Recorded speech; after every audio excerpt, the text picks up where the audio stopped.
Last time, did I play the game with you, Dr. Clark? The Give Me Five? Mm-mm. What was Oh, that? we have to play that. Oh, Monique made it more complicated. So you can blame Dr. Earl Lewis for this version of it now. So Okay. it's a little game. Good afternoon, everyone. I see that there are people that have jumped on. So if you will indulge me in this game, Okay. so all I do, it's very simple. I will give you a category of something. And in that category, you need to name five things in that category within 10 seconds. Wow. Free associate. Okay. Reassociate, yes. Okay. Five things in 10 seconds. And here's the catch. You just have to say the words. No ums, uhs, ahs, no fillers. One word responses. I mean, it could be more than one word, but just don't say those filler words that we do. I do them all the time. No All fillers. right. No fillers. Okay, This is so live. We're not editing. We're not censoring this. no. All right. Try not to make a fool out of myself. It is to allow. I like to ask my guests to do it because it allows us to show that we are just like ordinary people that can have fun. Okay. So you ready, Dr. Clark? I'll go for this ride. Okay. Okay. So your category is abolitionists. I need you to name five abolitionists. No ums, uhs, ahs. Go. Frederick Douglass. Now you started out with No. All right. Scratch that. Edit that out. No. Okay. Ready? Wait, I gotta give you a Retake. category. I Okay. gotta give you a different category now. That was an easy one. I was going to knock that out the park, but okay. All right. Let's go. Okay. Next category. Five HBCUs. Go. Hampton, Morehouse, Tuskegee, Fisk, FAMU, Oh, you North Carolina way Central. over there. That was an easy one. That was too easy for you. Okay. At least Nailed it. Those are the schools I worked in. That's how I know. Okay. Wait, you worked at FAMU? Oh, FAMU, no. Oh, okay. I was gonna say I didn't know Educated my you mind. worked at FAMU. You said my alma mater. Oh, I didn't know you were at a I'm a rattler. rattler all day long. I'm a rattler. Okay. Yes. Good afternoon, everyone. My name is Dr. Ifetayo Ojelade. I am blessed to have my guest here today, Dr. Sulayman Clark. And as you can see, he is a good sport. He played my game and did it very well. Second category was easy, though. So we gave you that. Okay. Dr. Clark is as I'm saying, Dr. Clark is an author. He has done lots of stuff. And as you can see, he rattled those HBCUs off really quickly because he has been a servant leader for many years, working at historically Black colleges and universities, raising money, literally saving institutions, and just really being committed to not only historically Black colleges and universities, but also committed to people of African descent in this country. So I just want you to help me and welcome my guest, Dr. Sulayman Clark. Good afternoon, Dr. Clark. Good afternoon. Thanks for having me. Thank you for coming. So today we're going to talk about your book. So you have this book, The Friends of Freedom, a battle for the heart and soul of America, that you wrote. And I know you've written multiple books, but this book, the beginning blew me out of the water.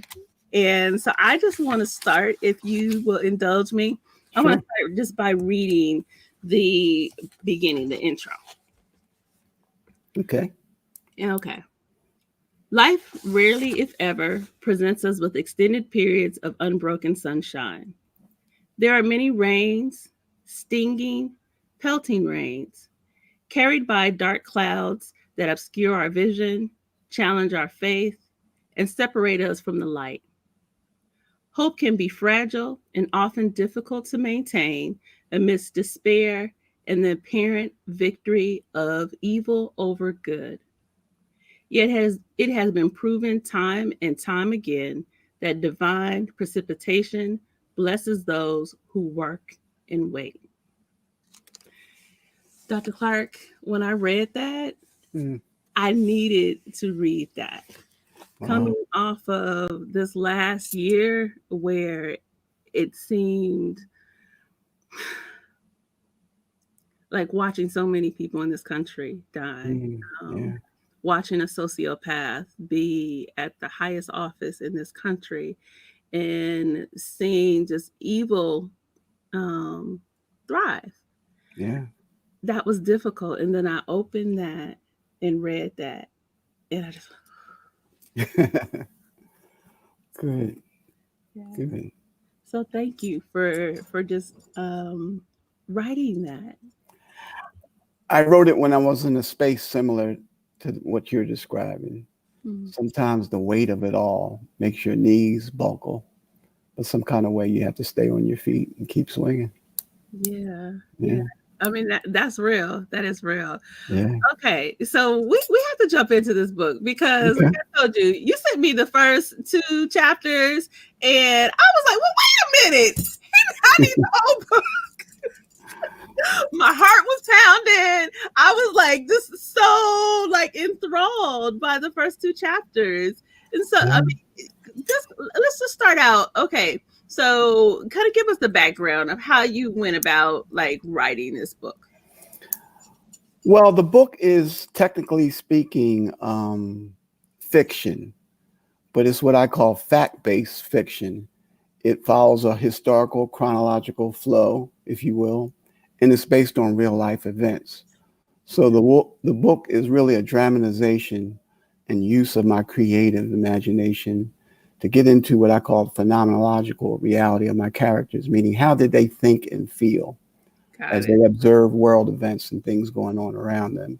Mm. So that was to bring that to light so that contemporary audiences would relate to these historical figures. We feel and think the same things. We react the same way. We do the same kind of injustices. We're all one. And I thought if I could get you inside the heads of these characters, you would make an instantaneous, emotional, not just intellectual, but emotional connection with my characters And I did. who I experienced some pretty rough reigns in their lives. Yeah. it definitely happened for me. So you said factual fiction. Would it be fair to say historical fiction? Oh, it's definitely historical fiction, Okay. but good good historical fiction has to be good history. I Yes. mean, you can't have Abraham Lincoln talking to George Washington Because because it ain't. George Washington died in 1799. So Abe Lincoln wasn't born until what, 1800. So if they had dinner, George Washington didn't have much to say because he was dead. So Very you true. don't, Very true. you don't test the credulity of your audience. You say, okay, that could have happened, that should have happened. Yeah. Okay. In most cases in my book, they did happen. It's just that I wasn't party to the conversation. So as a writer, I'm imagining what John said to Paul, but it's based on their own writings. So what I'm saying is not just fanciful writing, it's based on historical fact and actual circumstances. Okay. Yeah. And just so for the audience, I'm not asking for a spoiler, but just an Sure. overall broad picture. Like, what is the book talking about? So, what's your two sentence pitch about the book? A two-sentence pitch is that the book um, focuses on free people of color. Free people of color meaning folks who never, most of them never bore the lash of slavery, Mhm. but they were intelligent, informed citizen activists, if you will. So I want to bring their reality to my readers. And most importantly, here's my elevator speech. I want to talk about the fact that free people of color were these informed activists. And I want to debunk the whole myth about Black passivity in the face of oppression.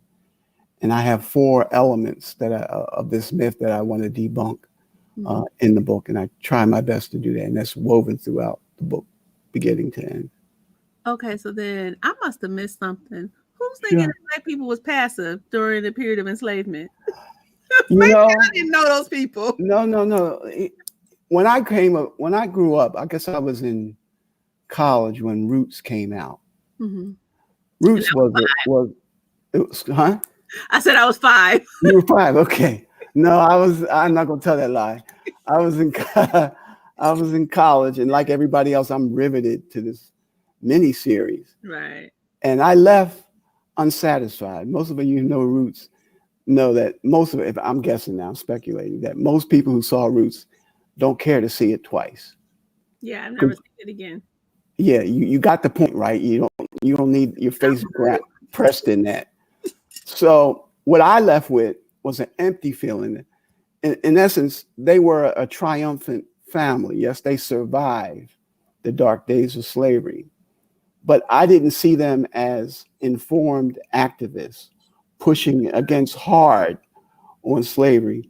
So when I talk about the myths of slavery, I'm talking about the 5 ways that Black folks push back and resistance. So my book is about Black resistance. That's it in a nutshell, and how and why they push back the way that they did. Okay, so there's 5 ways. So, What are those 5 ways? okay, number one, through the slave revolts. We don't talk enough Mhm. about the slave revolts. That is a hidden history. And the history of slave revolts goes back to the Stono Rebellion of what, 1739. Most people associate slave revolts with Nat Turner. But that was almost 400 years later. That was 1831. But even going back to the Stono rebellions in South Carolina, that's when you had the first black codes, preventing Black folks from assembling and preventing them from learning how to read and write. So that's a long history of the suppression of Black education. But the slave revolts were real and they're plentiful, and there's a lot of new scholarship about out and about that talks about in detail these slave revolts. The other was the fact that in the face of the suppression of Black education, Blacks tried to pursue literacy and education. And that's where we find the rise of the first Black colleges, et cetera, et cetera. Third is abolition. Most people think of abolitionists as white folks, but there were some very committed, brave, courageous Black abolitionists who led the charge. And I wanted to tell their story. And then most importantly, I want to talk about the Underground Railroad as Mhm. a collective enterprise and all that went into it. And I'll just say this on that point. When we were growing up, Ife, even today, if Black History Month, invariably, when somebody says, name somebody who we celebrate in Black History Month, whose name comes up? Harriet Tubman. Harriet Tubman is always at the top of the list. And for good reason. She was Yeah, arguably one of the bravest of the underground workers, right. male or female. But what I was saying earlier to you was that Harriet Tubman didn't act alone. She was supported and financed by a whole network of free people of color and white folks who subsidized her trips back and forth over the Mason-Dixon line. Mhm. So the Underground Railroad, despite all the legend and lore and romanticism about it, was a collective, well-organized enterprise. And I'm giving a lecture next week about the Underground Railroad as a historical and metaphorical precedent for service learning. That's another story for another time.